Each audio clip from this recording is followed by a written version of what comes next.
G'day everybody and welcome back to Star Cub Review. I'm your host as always, Star Cub, and tonight's video is going to be on episode 4 of Alien Earth, which me and my husband have just finished watching on Hulu. And man, do I have a lot to say about this episode, because I am really confused as to where the hell Noah Hawley is going with any of this. I did like some aspects of this episode, but let me tell you, I've got a lot of gripes with this episode, and now there seems to be other retcons that's happening within this new world that Noah Hawley has created, which complicates things even more. I'm enjoying the show for what it is, but honestly, I'm starting to see real big changes, and I don't like a lot of what Noah Hawley is doing, especially in this episode. But before I get into that, I just want to say big, huge thank you to everyone new to my channel that has subscribed to my channel so far in the last couple of days. I really do appreciate it. It's been a great help. Comments, anything you guys can do, it has been absolutely swell. Everyone returning and still watching my videos, you know, I love and appreciate you. I'm not even going to do an intro video for this. I'm just going to go straight into it so I don't waste your time. So, episode 4, Observation, Alien Earth. What the fuck? What the fuck? Honestly, this episode left me really baffled, pissed off, intrigued a little bit, but also very I'm really confused as to where Noah Hawley is going with this now, because really, Wendy can seriously communicate with the creatures now. She can hear them, she can talk to them, and by the end of the episode, apparently, she's made a new friend. Anybody for Chestburster? Anybody? Chestburster? Which was really cool scene, coming out of the lung and all, but what the fuck? Like, really? So, I'm not sure what Noah Hawley is doing with Sydney Chandler's Wendy when it comes to here being special and all, and communicating. Now she can communicate with them.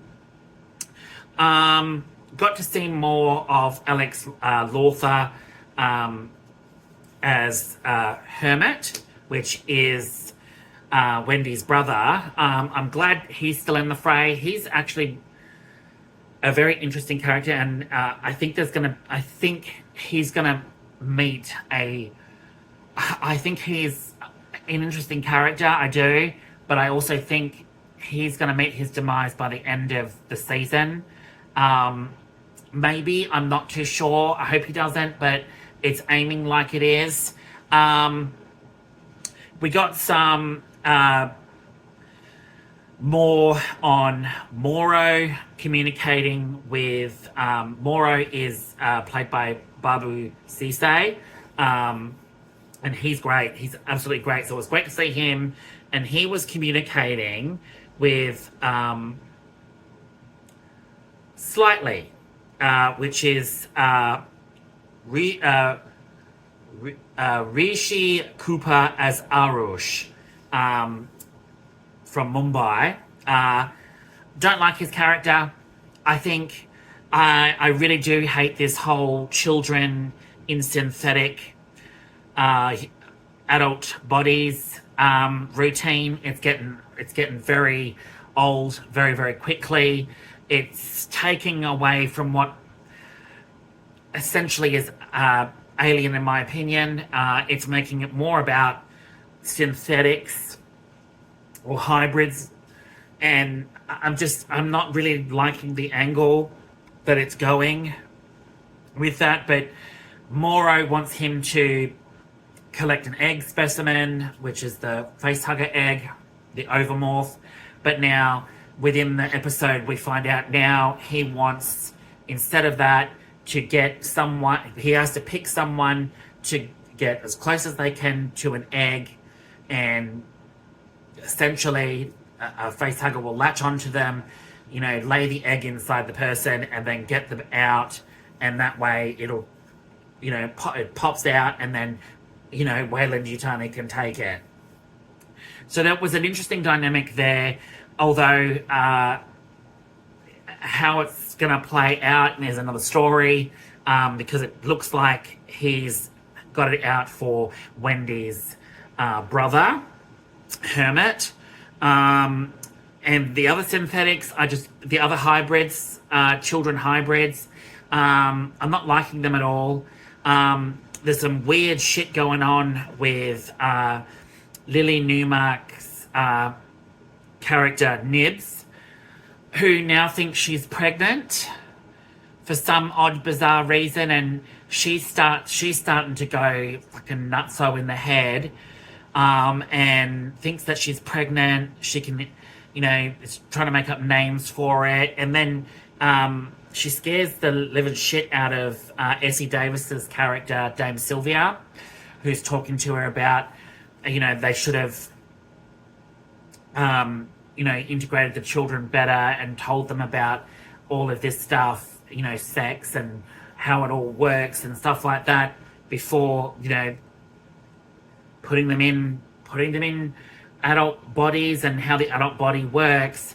So now this particular hybrid is now starting to click, reminiscent of Ash from the Nostromo, and she's starting to be defiant now, doesn't want to see the picture of what the insides of the a hybrid looks like, kicks her leg down on through the paper and says, no, I don't want to see it.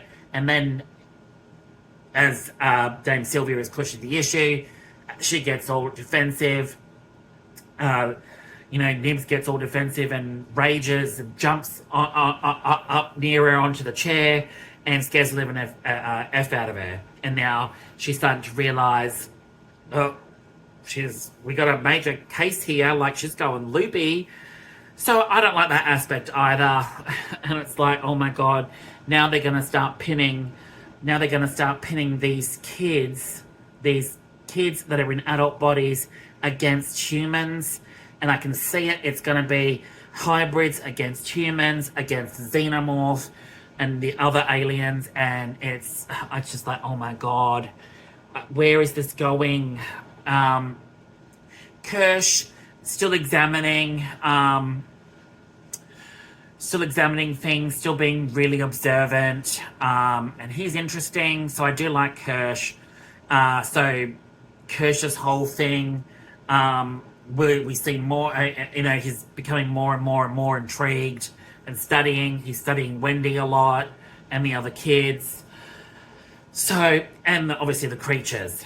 And we get to see some terrifying scenes with the Oxalis, the eyeball creature, latch itself onto a goat and in all its glory detail start digging the shit out of its eye, blood spraying everywhere, pulls out its eye and goes into the sheep in order to control it, and it's being studied. That was such a really cool scene, so I did enjoy that. But where this episode is going, but the morality, the immortality aspect, and obviously just the whole mindset. Kid Cavalier, now I know I really, really cannot stand. Kid Cavalier has got to fucking go. Kid Cavalier has got to be one of the most annoying fucking characters after the children, the children in the adults hybrid bodies. They are just as annoying, but Kid Cavalier is more annoying. I really can't stand Kid Cavalier's character. He's got to go. He's an asshole. I hate his character development. I really, really do. We haven't seen any of the, we haven't seen the three other conglomerates, the other three companies. Haven't seen much of Weyland-Yutani. We seem to be focusing a lot on Prodigy and Kid Cavalier's, whole fucking endeavor, that, he's so entranced now by all these fucking experiments when he should be focusing on his whole hybrid project.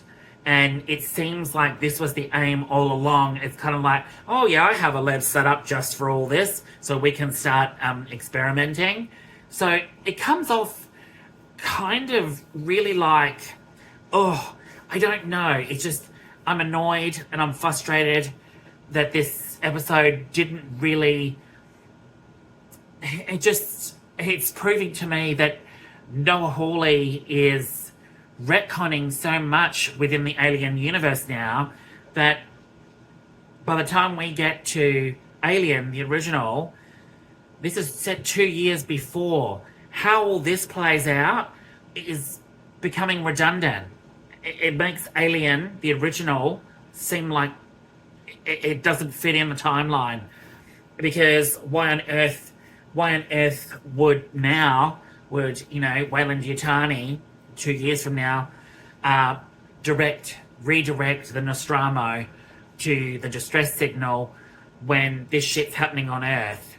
So it kind of makes things redundant with this whole connecting to the Alien, connecting to the original timeline of aliens and that, because now it just makes absolutely no sense to me in that retrospect.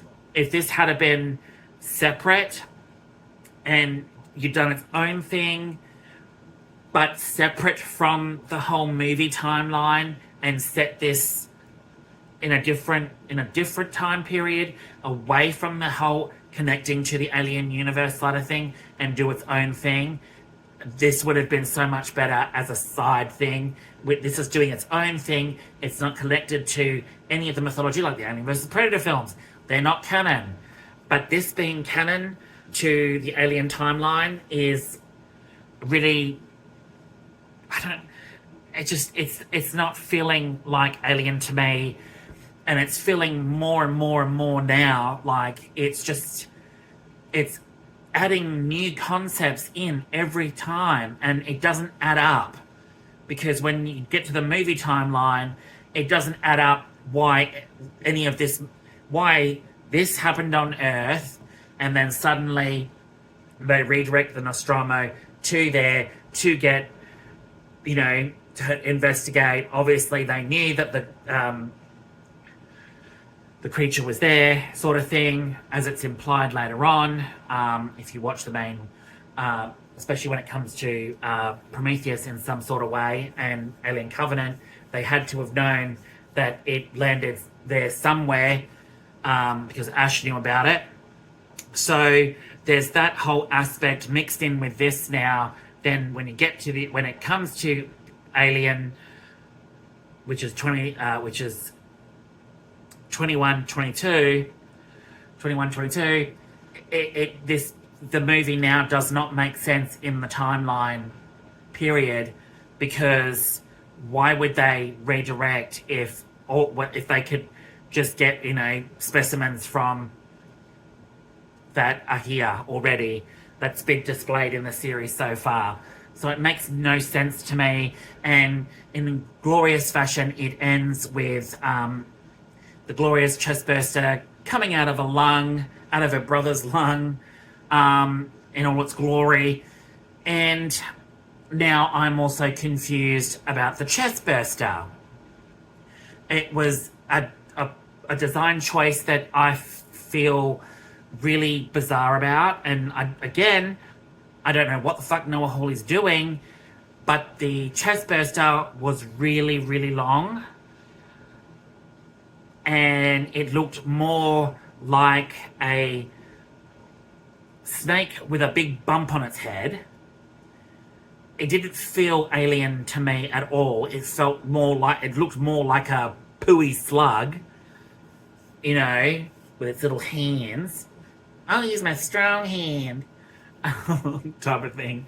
And it was really, really long, and apparently Wendy can communicate with it, and she makes a new friend, and that's where it ends, with Kirsch watching her, which now confirms his suspicions about Wendy. So I'm kind of confused as to what the fuck Noah Hawley is doing. And the chestburster, couldn't you have used practical effects, Noah Hawley?